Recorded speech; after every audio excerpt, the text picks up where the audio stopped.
How's it going, everybody? Welcome back to Elvis Junction Reviews. Today we're looking at my first product from Bowser. We're looking at a Bowser Canadian Pacific SD30C-ECO. This is number 5023.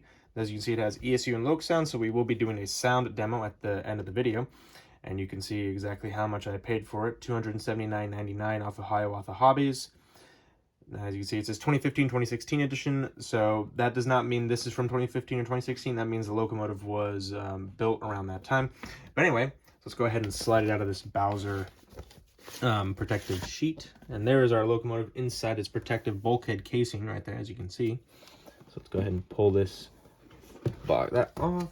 And I do have a screwdriver, so we will be screw driving the locomotive out of this bulkhead. And as you can see, there's some foam protecting actually the bulkhead part of the bulkhead. I need to pull this out without damaging the locomotive. Come on. This is hard to do with just one hand. There we go.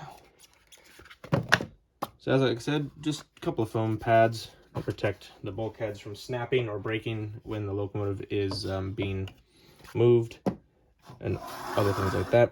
Inside our box, we have some spare little parts here, right here. I'm not exactly sure what they are. We also have a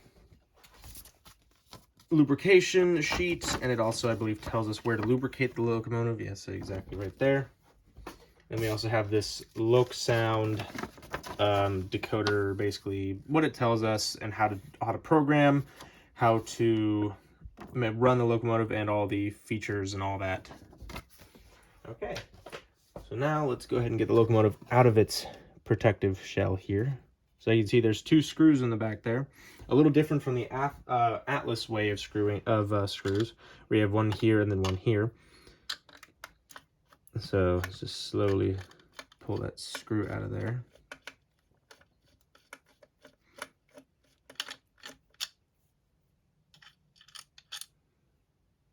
There it is, and then there's a washer right there.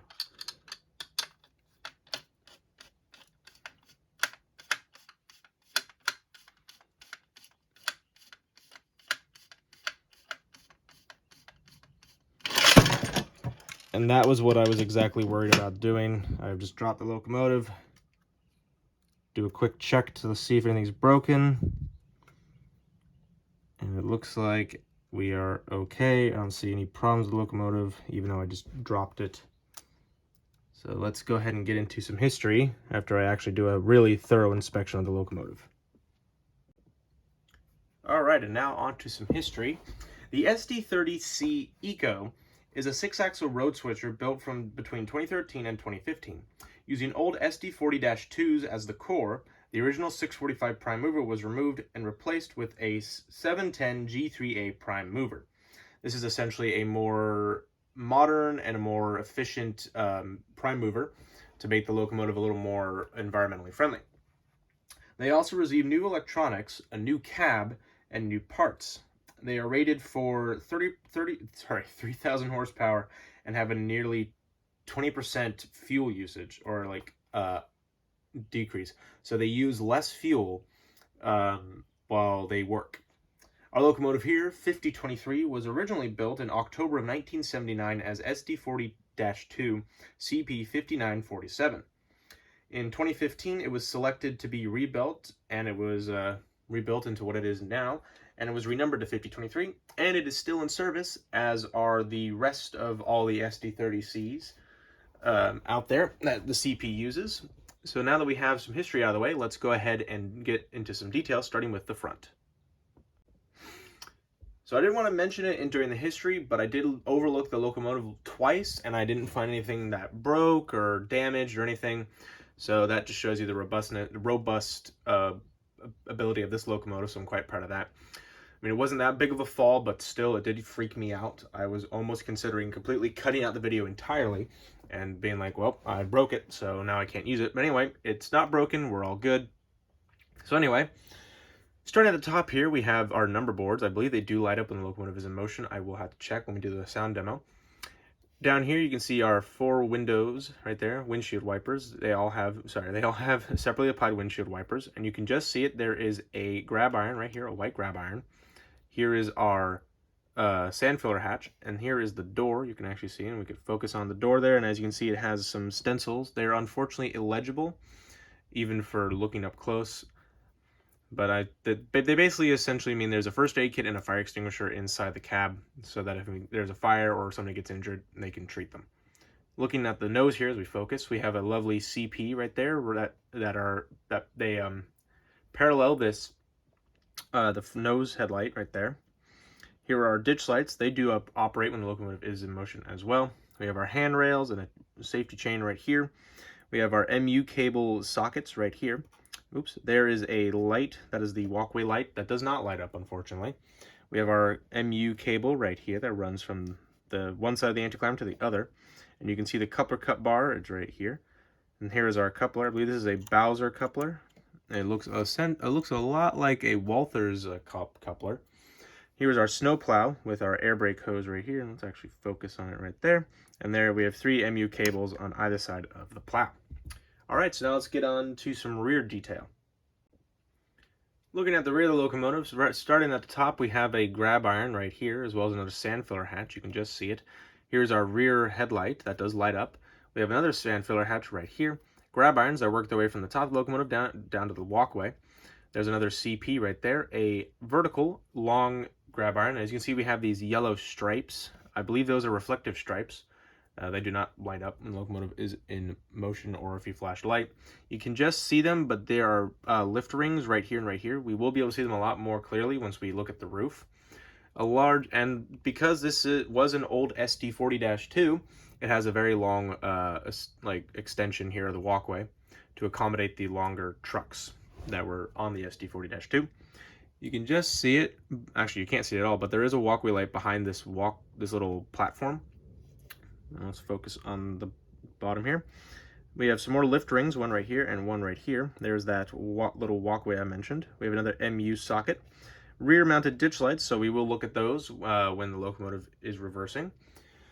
And we have some spare safety. Actually, I have no idea what these are. Somebody who does know CP locomotives, please let me know what this is. We do have some grab irons, one right here and one right here. Here is our coupler. You can see the coupler cut bar as well. 3 MU hoses on either side of the coupler, as well as a little air brake hose. Spare knuckle couplers in case they do break. And as you can see, there's a little snowplow right here. All right, so now let's look at some side detail. Alrighty, so now we are looking at the conductor side of the locomotive. You can see a nice big F to indicate that this is the front of the locomotive. Here's our very lovely truck detail, and I do believe these are rotating end caps. I believe those are. We have some electrical boxes right here. You can see that this locomotive has no sunshades. For some reason, Canadian Pacific, they weren't really a big fan of sunshades, so a lot of the locomotives did not come with them. Now the SD30 ACUs, they do come with those, which is very funky about it, and they do look a little bit like an outlier, but it's okay. We have our number right here, 5023, and right underneath it, it says SD30C-ECO. And this is the Canadian Pacific's own official classification of the locomotive, DRF30AA, I believe that's what that says. Now, this is interesting. Canadian Pacific and Canadian National, they both have their own unique ways of actually classifying their locomotives. So they always say D or G, F, just to indicate like who built it, and then a few other things that I'm forgetting. I'm sure somebody will let me know what DRF30AA means. So you can see we have white sill stripes along the locomotive side, and then we have a little walkway right here and some steps. As we move the locomotive forward, you can see right there is the E-bell for the locomotive. Our nice our fuel tank right here, as well as the air tank reservoir. There is the blower. Here is the Canadian Pacific. You can see that there's the dynamic brake fans, as well as a few more electrical boxes, as well as the horn right there. And this locomotive does have an extended or flared radiator section. We did see it when we were looking at the rear. Basically, it helps cool down the locomotive faster. It's pretty much the same on the other side. The only difference being the blower is not there. And you can see there's a little grab iron right there. More electrical boxes, and as we move the locomotive forward, there is the brake wheel right there. And as you can see, a real chain right here, which is really cool. All right, so now let's get on to some roof detail. All right, so looking at the roof of the locomotive, you can see that the grab iron a little better, and as you can see, it's actually mounted on a plate that's actually on the nose. Looking up at the roof of the cab, you can see the PTC antenna array, which is pretty nice right there. Two solid white stripes that are vertical, parallel to this black stripe right here. Now, if you were to get one of the earlier SD30s that was built before, I think 5020, they all had only just this GPS satellite dome right here. It wasn't until about like 5021, I believe, that they started adding PTC onto the top of the locomotive. Anyway, we have a dust collector right here and some more lift rings you will see. As we move the locomotive forward, you can see the exhaust right here, and that is also a little raised as well. Moving on here, you can see the horn as well as the dynamic brake fans as well, and this. Somebody told me that involved the dynamic brake fan, or just the dynamic brakes in general. They said it was like an exhaust port or something. I'm not exactly sure how accurate that is, so don't quote me if I'm wrong. And then we have our actual radiator section for the locomotive, for the prime mover right here, and you can see that extended flared radiator section, as well as the really silly looking slanted grab iron. All right, so now that we've done all the detail, let's go and do the sound demo. Alrighty, so let's go ahead and do our sound demo now. We are currently on the test track, and we are actually, if you're curious about what I am using the Digitrax Zephyr Express 3 amp starter set because it was cheap, it was affordable, and it actually does really work. So let's go ahead and put some power onto the track.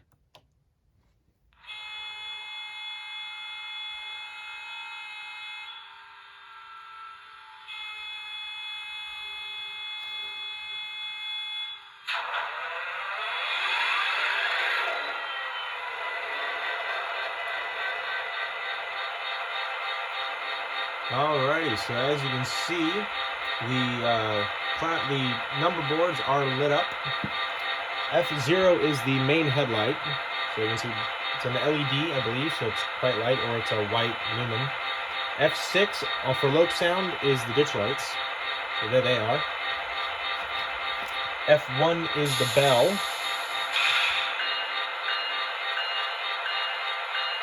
You can see my fingers.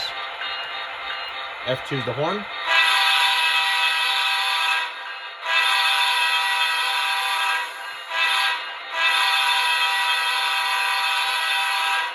It was making my ears ring.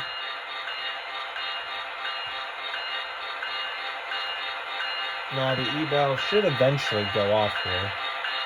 There it goes. Now F3 is a coupler noise. So that was it attaching to the car, or the freight cars. And that is it detaching. Now F4 is the dynamic brake, but unfortunately we're not going to be able to hear it because we won't be running at the speed fast enough to make it move. F7 is a flange squeal, which would really happen when you're going around a curve. I think same thing that I said with the dynamic brake function. F8 is the prime mover noise, but unfortunately if I do that, it completely turns off the locomotive. So, as you can see, it just turned it off, and then it should turn right back on. So that's cool. So let's let it start up again, and then we'll actually do a quick little moving back and forth. All right, let's throw it into forward here. Actually, no, let's throw it into reverse. So as you can see, they did go off. The ditch lights and the rear lights are on right here, as you can see. We will throw those on in a minute so you can see what's going on. So there are the rear ditch lights. You can see that they are on, as well as the rear headlight. So isn't that pretty cool? All right, let's go ahead and we'll make her go back a bit so we can do some interesting stuff. Now this locomotive does have the momentum feature. So it'll take a little bit to get moving here. There it goes. And I've got to watch out to make sure it doesn't fall off the end. Alright. Perfect right there. That's actually perfect. Let's go ahead and throw her back into forward. There we go. Now you see the ditch lights are quite bright.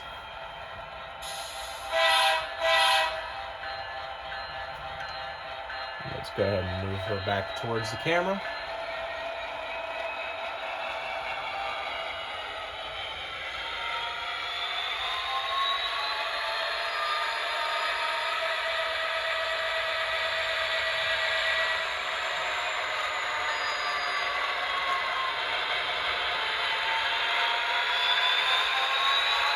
And there she is.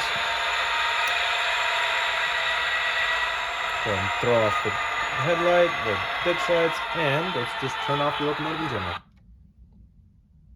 All right, just like that. I thought I was gonna have like a kind of a shutdown sequence. All right, so now let's get into my final thoughts. So overall, I like this locomotive. I mean, I really love it. It's a really great looking locomotive. It sounds great, and just, I mean, the detail is really good. Bowser does a really good job of really putting the detail in, and I'm quite happy to have bought this product. Not for that price, but whatever. Oops, sorry. But anyway, I bought this off of Hiawatha Hobbies, so I do recommend you guys check them out. They do have some stuff that, say, Midwest Model or Lombard Hobbies doesn't have. So I do recommend you guys check them out because they might just have what you're looking for. But anyway, thank you very much for watching. If you enjoyed, please hit that like button. Also subscribe if you have not. And hit the notification bell to know when I upload. Next, I upload on Mondays and Fridays at 9 a.m. Pacific Standard Time. So check in on those days and at that time to see what I have to upload or review next. But thank you very much for watching. I will see you guys in the next video. Bye for now.